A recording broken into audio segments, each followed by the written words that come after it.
Have you ever spent too much money trying to get one of those stuffed animals or some other item out of one of those damn godforsaken claw machines? Oh yeah? You too? I'm not the only one? You can now have that experience in the video game Dungeon Clawler, and we're here to talk about it right now.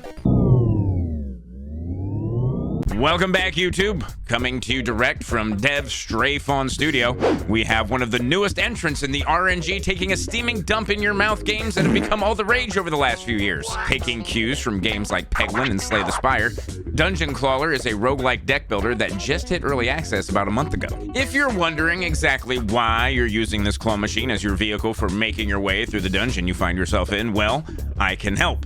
Pay attention to the opening cinematic and you'll learn that our character is a degenerate gambler and has bet their way into debt with the loan shark. I'll give this game credit for using the least common denominator of gambling and making it the final boss. If you too have a gambling problem, you may be familiar with one of these guys. Of course, because puns are great, the boss happens to be an actual shark as well. Anyway, this guy chomped off one of your character's paws and now you're on a quest to get out of his hellscape maze full of cronies and flunkies. To get back the aforementioned body part, your inability to just walk away from the table earns you. Now, the game is played exactly as I just described it. You grab your hero and crawl through a dungeon using items you have in your claw machine. Along the way, you'll pick and choose what items to add to your claw machine to help enact your vengeance. Damage items, defending items, buffing items, healing items. You can even fill your tank with water and affect the water so that the filler fluff can be used to your advantage. That way, when you inevitably screw up one of your claw grabs, it won't be a total loss. Upgrading these items will also be of supreme importance. So, say you got the strength ring. Instead of just getting 2 strength per grab, it'll go up to 4 thanks to the upgrade. Upgrading your brass knuckles will only give you 1 more damage from 2 to 3, but most importantly, it will give you 2 dodges per combat round instead of just 1. To supplement your tank of items, you'll also be able to acquire perks that will help you in a variety of ways. Grabbing the cat suit, for example, as an upgrade on a run will allow you to carry over one of the aforementioned dodges that those brass knuckles buff you with per stack. That's right, you can get multiples of these perks to help your chances of success from run to run. So if you were to get another cat suit, you could hold over 2 of the dodges you get from a set of brass knuckles. Okay. Say you have 2 sets of brass knuckles, if you get a 3rd and 4th cat suit, that means all 4 of those dodges will carry over to the next combat round. That is very important if you decide to do the Ascension style runs after you beat the first 20 levels. Another good example is the Thief perk, which earns you 1 gold per attack on an enemy. If you get it 2 more times, you're going to be robbing everyone blind to the 2 of 3 gold per every attack that you land. Given that economy in these kind of games is so damn important, the ability to earn more cash is a big deal as it allows you to do the previously mentioned upgrading. You're also going to be able to spend money on other events you can find to earn more items to help flesh out your build. Not to mention, finding the shredder and stuffing money in it to get out some of the more useless or unnecessary items you just don't want to have clogging up your tank is also something that you're going to be spending a fair bit of coin on. So there are currently 12 gambling addicts, heroes, to choose from.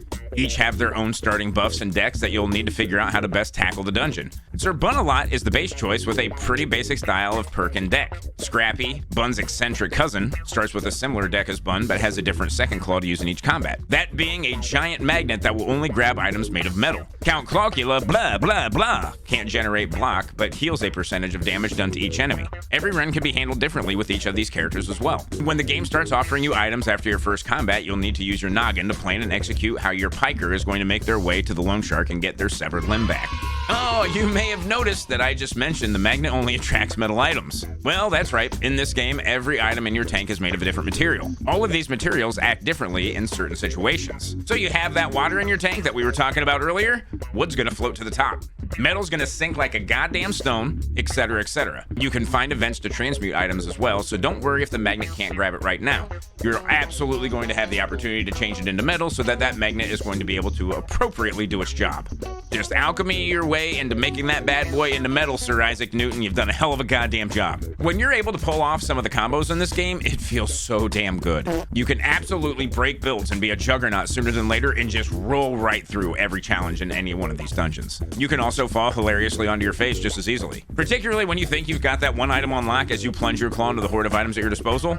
Yeah, you might be met with a huge whiff and maybe only grab something that will nominally help you. Or in some cases, in both hilarious and red-faced fashion, you are going to get... Kuni-san, take it away. Nothing!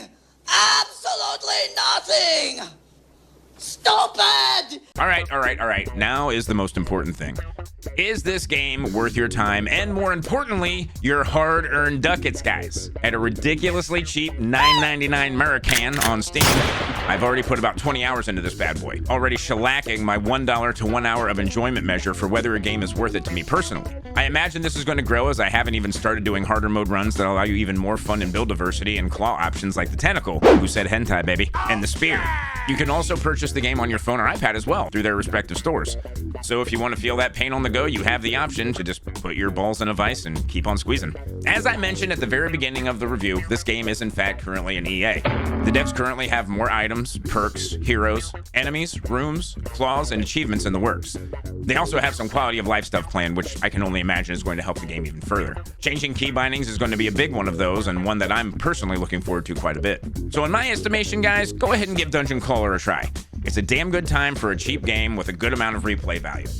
With more coming down the line, it's a game you could possibly blow through, but still want to come back to in the future as they introduce more stuff and build options. As I mentioned very briefly earlier, it's also worth noting that you can take your runs beyond the actual end of any current run you're doing. If you so choose, after you beat the Lone Shark, you can go into an endless mode right away to test exactly how good your build may have been against scaling enemies from floor 21 on. My best so far has been floor 29 on normal run. What do you got, YouTube? Have you played this game yet, and have you actually gotten through the Lone Shark and wanted to test your build against something more powerful? I'd love to hear what you guys have to say in the comments on that one. So that's it for Dungeon Clawler, everybody. I really enjoy this game, and I think it has a lot of upside considering it's only a $10 title currently on Steam. I also think it's very cool that you can purchase this game on mobile because the interface as it stands right now seems to really lend itself towards easy usability when you're on one of your mobile devices. I'm genuinely hoping that they get some of these updates out sooner than later as well, because as of right now, the game is a stupid amount of fun, and if they start adding some of these little things in, like the extra items and perks, it's just going to give you a few more options as you're making any of these runs with these characters, and make it a little bit more fun currently, because like I said, with only a few different difficulties after the normal run difficulty, the build options aren't really there yet to really like hook you in or keep you invested, but I have no doubt if they just introduce a few more of these things, it's going to be perfect. Big thanks to all of you who watched the video, and I hope you enjoyed it. Make sure that you leave a comment, make sure that you like, hit the subscription button, make sure you turn your notifications on. You might catch me playing this live on stream one of these days, whether it's here on YouTube or over on Twitch, because I enjoy it that much, and I feel like this is going to be one that we go back to quite a bit. If you want to talk about this game and other indie games or other even big games that we play on stream, make sure that you join the Discord as well. We have a very cool community full of degenerate and like-minded people like me, so you're being, for some interesting conversation, but we love our games, and we love talking to new people about those games. Now, as I get you all out of here, huge thank you to all of my patrons and my channel members. You guys are a huge part of why I can do this as a full-time job, and it means an absolute shit ton to me that you support me with your finances. If you're interested in seeing more of this content, make sure you check out my other videos, and if you want to support that content, the Patreon or channel membership is a huge way to do that. Otherwise, again, just hit the subscribe and the like, and make sure you keep interacting with my other videos, because damn it, I love doing this, and I want to bring you more of this stuff. Thanks for checking this one out. If you play Dungeon Clawler, make sure, again, you let me know in the comments, and I will see you on the next one, guys. Later.